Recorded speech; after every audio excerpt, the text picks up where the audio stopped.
Hello everyone, my name is Jen and welcome to the Book Refuge and welcome to my week 2 of 2023 weekly wrap up. So we are a bit more of a hot mess express than normal today.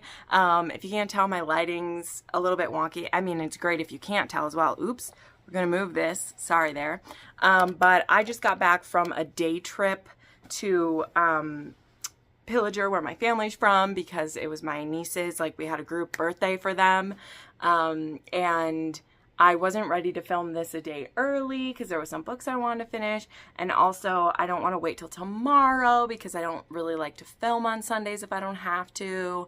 So yeah, but also because of that, I haven't gotten my normal like paperwork done, like behind the scenes. So we're going old school, and I just have the list of books that I've read, the stack of the ones that are physical. So I might, we're going back to the Stone Age where I might not remember their names. Some people ask me how I have such a good memory for books, and there's two tricks. Sorry, we're doing a little side trick because you guys love me here. Hey, so happy you're here. Hit like, hit subscribe. I promise I'll get to the point in just a minute here. But about a year and a half ago, I started doing spreadsheets for my books, and by that, like, I use a Google form that I fill out every time I read a book, which I usually do it on Friday nights before I film the next day, which I didn't do last night, hence where we're at. But I fill this out. There's I think there's maybe like 15 questions, but it's the author, how many pages, the characters' names, the trope, like all that stuff, so that when I do these weekly wrap-ups, which are my most watched videos and the ones that a lot of people know me for at this point, besides my naughty videos. So that's how I remember that. The other way that I remember so much is that usually when I'm making rec videos, I'm recommending videos that I really liked, and so I usually know more details about those than I do with others. But we have 11 books we went through. There was some 5 stars in here for sure. There was some that were just so-so, but I had a really good time, and we're going to get into those in just a minute. First, before we get started, I want to show off some stuff, as well as thank my channel members and patrons so much for supporting what I do here.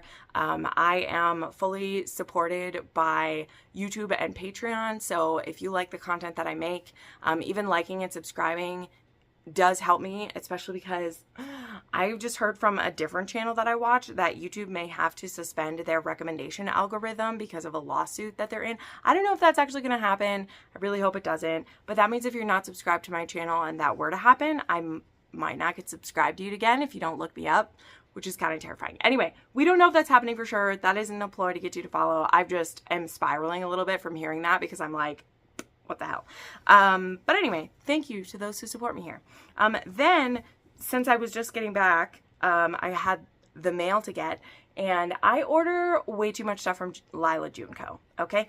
If you don't know, Janelle Pegram, I've just butchered her name, I'm so sorry. I've put her in a video before. She's the one who does these lovely romance trope cards, and I also buy stickers from her. I don't think I have one on the journal I have in front of me right now, but I have her on my book cards and everything. And I also have bought some of her t-shirts. And so she just had the drop of her trope card set number 5, which is all sports romances, which makes me so happy.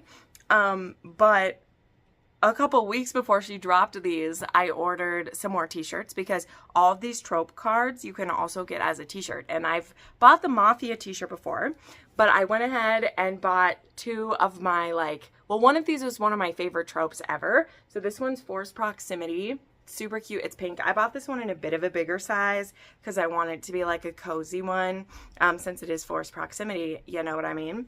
I want to be snugly in it. And then I just had to get this because I always have been a lover of this, and so I got the Cowboy Romance. I just love this card so much. Let me see. Where's my card in here? It's so beautiful. Where is it? Magic. Here it is. Like, this card is gorgeous.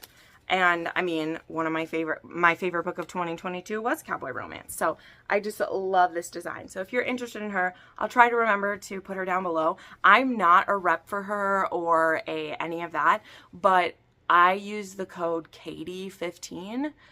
There's also Melissa15, gets you 15% off. So use those. You'll help out the ladies whose coats those actually are. And I buy her stuff all the time, including all of her sets of these, which they're usually like between $8 to $9, and you get between 6 to 8 cards, depending on which deck it was. And I just love them. I love them. I plan to do a game with them later on this year. I have a lot going on at the beginning of this year. So let's see, was there anything else? Oh yeah, this is probably the first video you're seeing of my new tattoo. Way to bury the lead. I've already filmed since I got this baby, but this will be the first video like the public is seeing.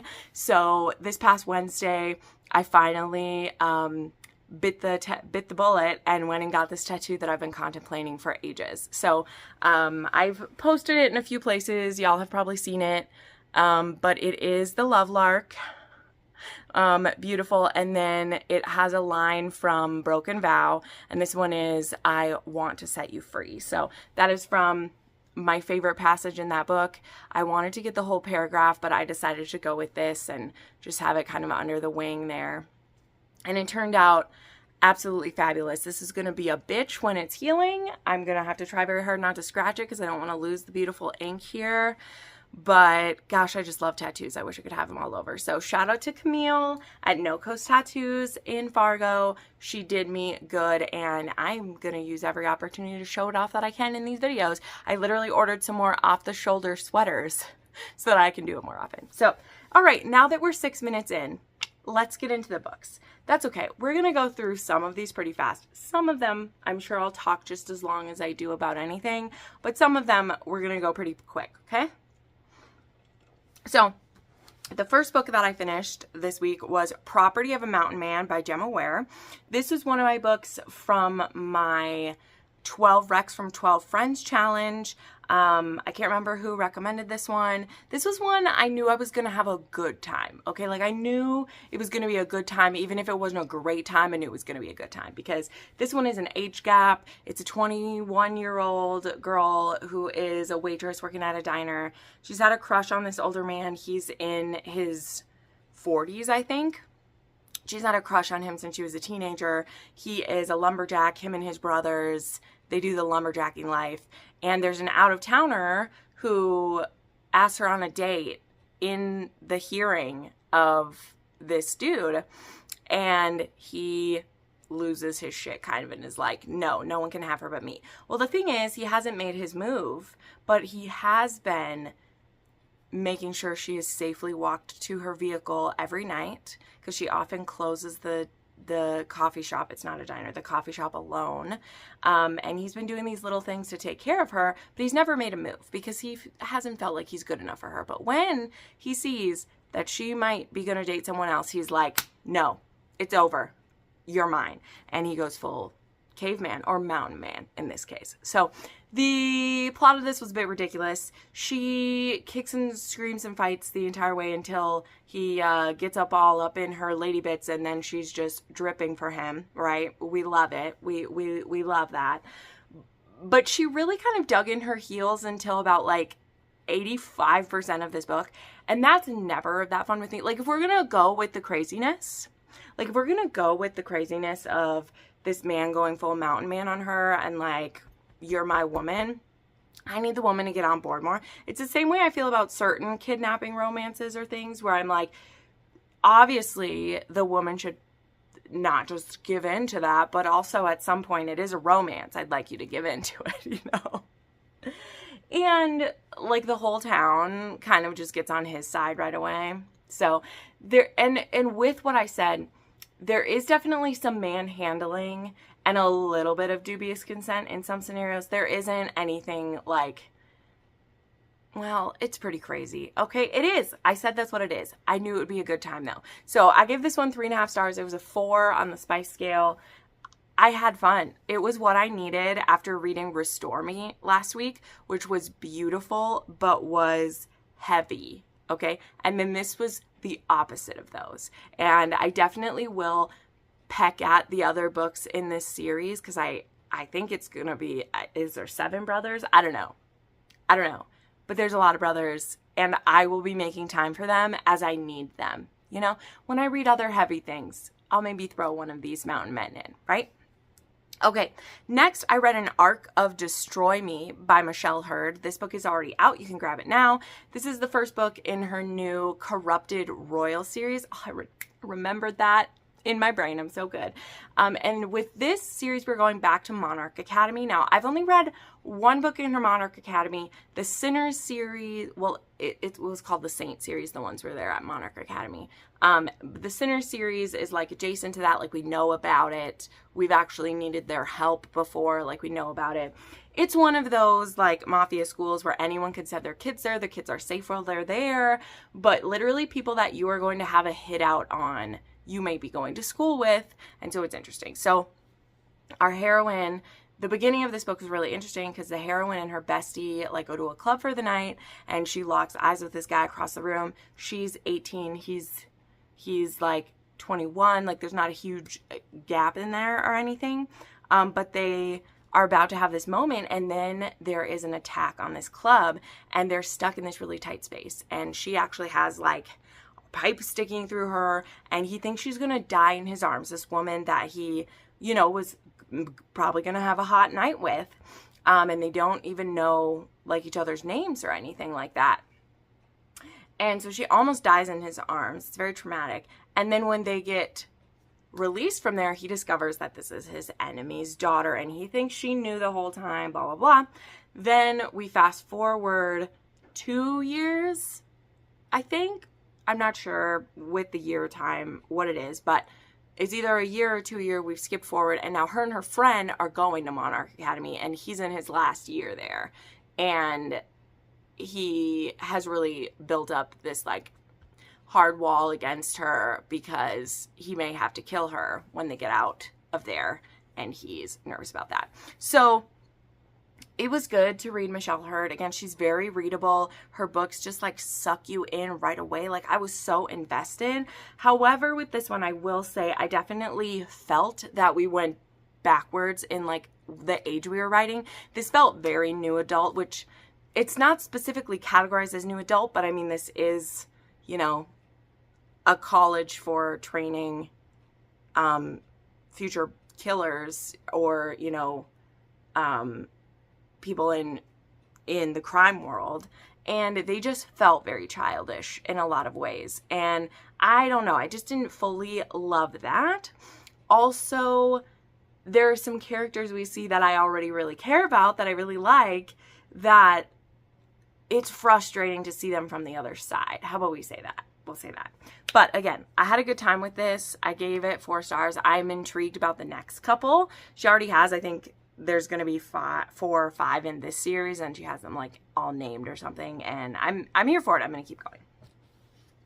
Then I finished my read of Fullmetal Alchemist. So if you saw my first vlog of the year, you'll know that this was one of 5 books that I wanted to read at the beginning of the year. I read half of it, and then I paused because I just wasn't like quite in the mood for this, and I didn't want to read it when I wasn't in the mood for it. And so I decided I wanted to wrap this up. So this was the first 5 episodes. 6. Okay, this was the first 6 chapters of the story.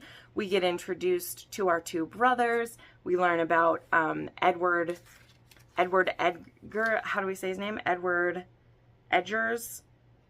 I don't know how to say his name. I'm so sorry. But he's an alchemist, and his brother, and we're learning their story, and we're seeing them to what I was getting out of it, okay? Because I know this is just the building of the story. They are looking for an answer to be able to kind of like bring someone back from the dead using alchemy, I believe. Please feel free to correct me with this, like, but also be nice, because I want to love this world, so please be kind to me. I'm a noob. I'm a noob to manga, and I'm a noob to this. But we see these 2 brothers, you know, as they're kind of like traveling, and they're coming across different groups of people, and some people are excited to see them. Some people want to kill them. They sometimes help people. They sometimes take out bad people. And then culminating with quite the cliffhanger at the end of this one. It had quite the cliffhanger. So I'm definitely going to continue. I do have the first 3 volumes in hardback because I got them in the Barnes & Noble sale. So I will be continuing, and I gave this 4 stars. I did not dislike it at all. It's just, it's so different from what I've been reading, and I say that in a good way. Like, I'm probably not going to be the romance booktuber that strays far away from that, but I have heard there's a romance eventually in here, but I mean, that's not what I'm expecting. I'm not expecting to get that or demanding that. I just want to always make sure I'm in the right headspace when I read one of these so that I can get the full experience of it. But I know many of my fellow booktubers and friends who read manga read FMA and they love it. And I can definitely understand it. It is very addicting to like slide into the story. So yeah, this was a 4-star for me. All right, then I read 2 quick little fanfics by Pacific Rimba. And I don't have who recommended this to me, but the secretary was recommended by a viewer. I think it was an anonymous viewer.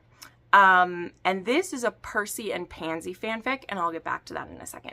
So when I went to go look it up on AO3, I was like, ooh, Percy and Pansy, and it's a little... I saw that it was a part of like, well, I think there's going to be more, but right now there was 2 short stories that are involved. Obviously, you can read either one. They don't really cross over much, except like they're going to be in the same world. It's whatever. But I saw that the first one, One and Done, was a Dramini, and it was a short, and it was a sexy short. So I was like, I'm just going to start with that, and I'll read The Secretary right after. So first I read One and Done by Pacific Rimba. This had beautiful art at the front, as you can see by what I'm holding up. This isn't the cover of it, but this was an art that the author shared. And this is like a workplace romance, and it's Draco and Hermione, and it was hot. It was fun. I gave this 4 stars. It was sexy. They're not like enemies, but obviously they're a little bit of rival, but they end up having a one-night stand and then wanting there to be more. So like, this was quick to the point. Then I read The Secretary, which is a workplace romance, and this was, like it says in the notes, this was very much inspired by The Secretary, which a lot of us, I think, would know that, like, Praise reminds a lot of people of Praise by Sarah Kate. So yeah, this is Pansy becomes Percy Weasley's secretary, and it becomes clear that they both have similar kinks. And this had a lot of great spice in it. This had, you know, edging. This had some submission. This had spanking. It had orgasm denial. Like, it had a lot really packed into it. However, and I know when I say this, people are like, well, duh, Percy would do this. But, like, Percy did something that's, like, kind of unforgivable in, like, BDSM relationships for me, in the way that he cut Pansy off. Was really hard, and like, part of it is like, he doesn't think he's good enough for her because of the desires that he has, but she and him like communicate so well about their desires that I just didn't understand where he was getting that, because she very clearly was able to share what she wanted. She had a safe word. He never was overstepping boundaries, but he just didn't like that he wanted to do certain things to her.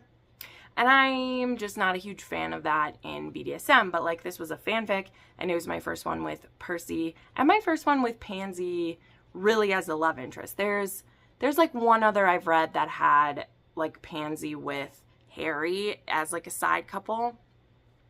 But I mean, it was all right. This one was 3.5. I didn't like it as much as One and Done, but what it has inspired me to do is I would like to read a fic with every Weasley. So I actually have one ready to read, one with Charlie. So I've read one with Bill. I've read one with Ginny. I've read this one with Percy. So I need Charlie, Ron and Harry, or I mean Ron and George and Fred. I need to read fics with those. So if you know any, let me know. And I've said this before. I would like to read a good fic with Ron. I do. I like reading the fics of people that I don't think, you know, that I don't like in the real stories.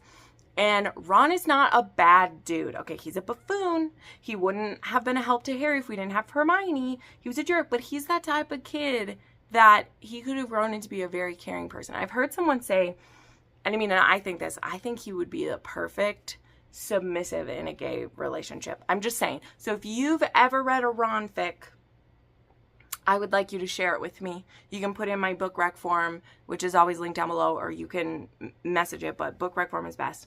Also, if you've read any with Fred and George, or any other Charlie ones as well, give me those Weasley recs, okay? I love those. Also, some more Ginny ones. There is a Ginny and Lucius one I've read, which you can find in my fanfic rec videos, that is one of my favorite fics I read. I loved it. It was almost like a historical, like Bridgerton kind of take.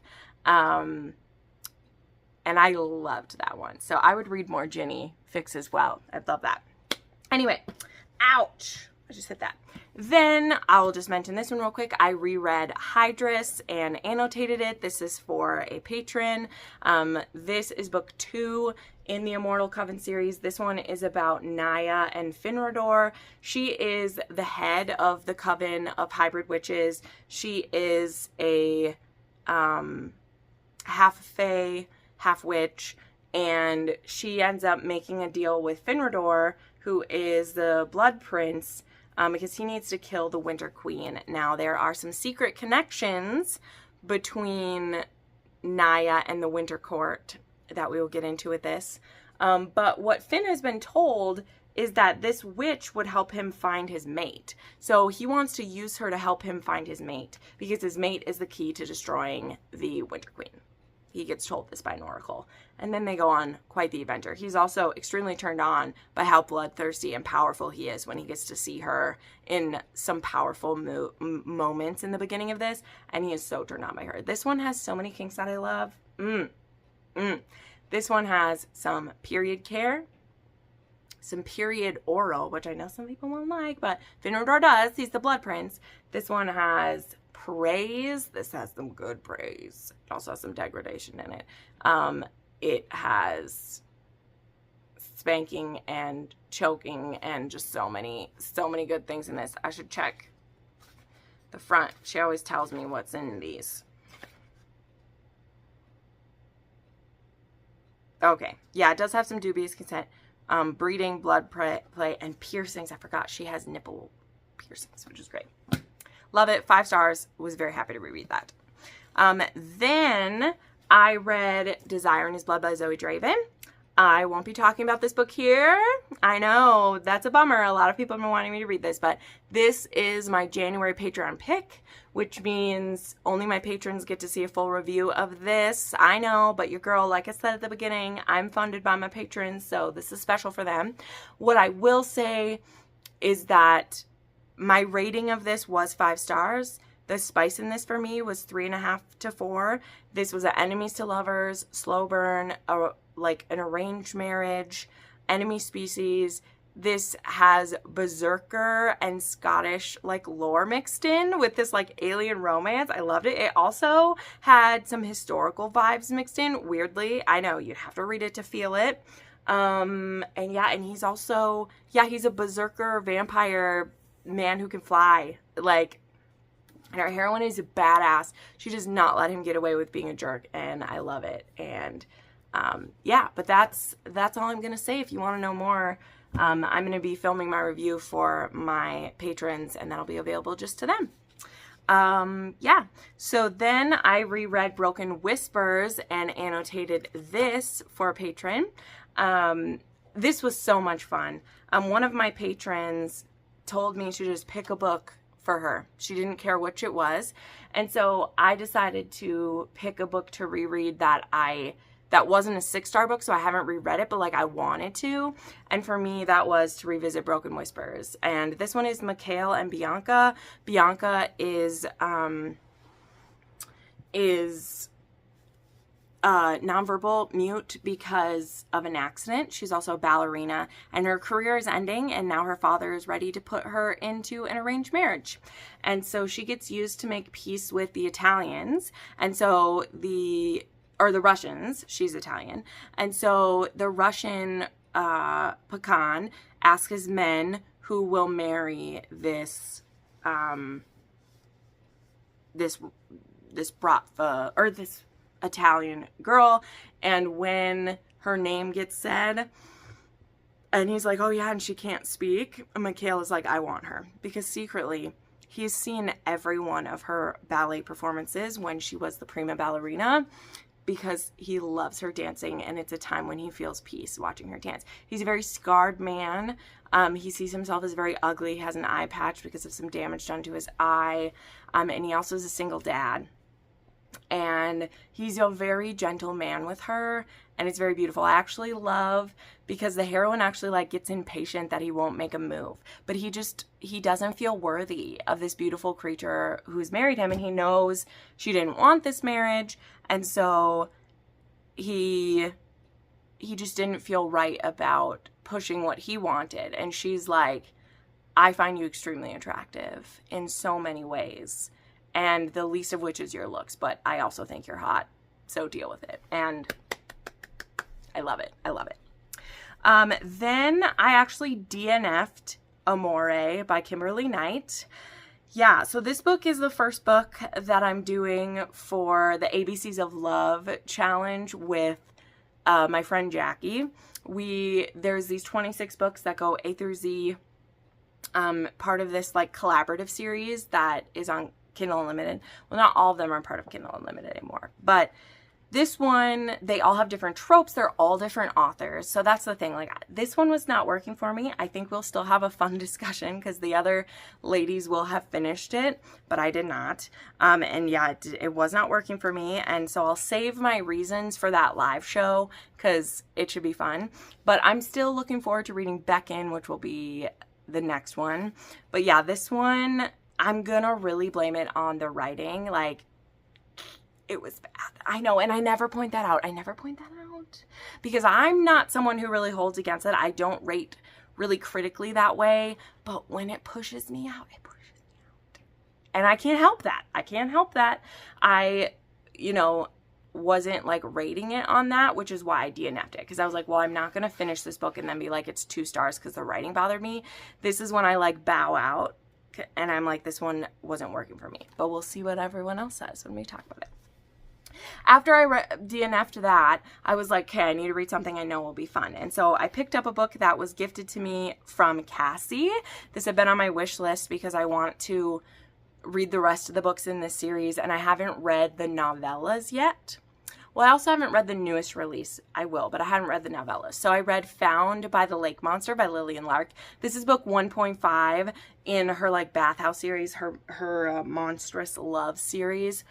And this series is like about a matchmaker who matches couples. This one, we have our lake monster, Adrian, who is facing his last heat, which means if he doesn't find a mate and implant his eggs in her, he most likely won't get to have a child, and he very much wants one. So he knows that's a lot of pressure to put on someone, but he asked for the matchmaker to pair him with someone who would be interested in a lake monster. And he's very swoony, he's very shy, he doesn't travel far from his lake, he needs to live by one. And so he gets a date set up for him. Now, Amy, she happens to be traipsing around in the woods for an adventure, but the adventure she's on kind of ends her up in the lap of this lake monster, and she's very intrigued by him, so she pretends to be his date, not knowing, number one, like, she could be really fucking up his life, and she's lying to him that she's this woman.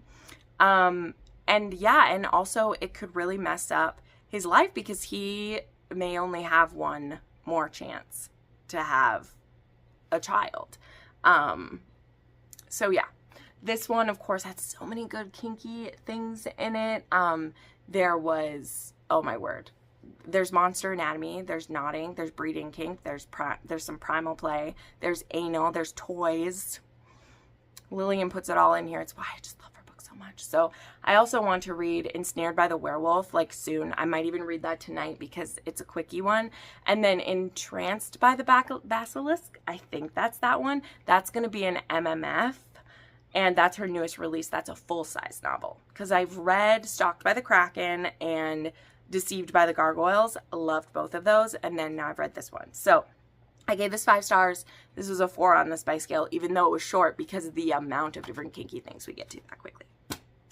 And then the last book that I just finished on my drive today. I decided to go back into the audiobooks that I have for Devney Perry. I know a lot of my friends enjoy her, and I don't not like her, but I had only read Steel King so far.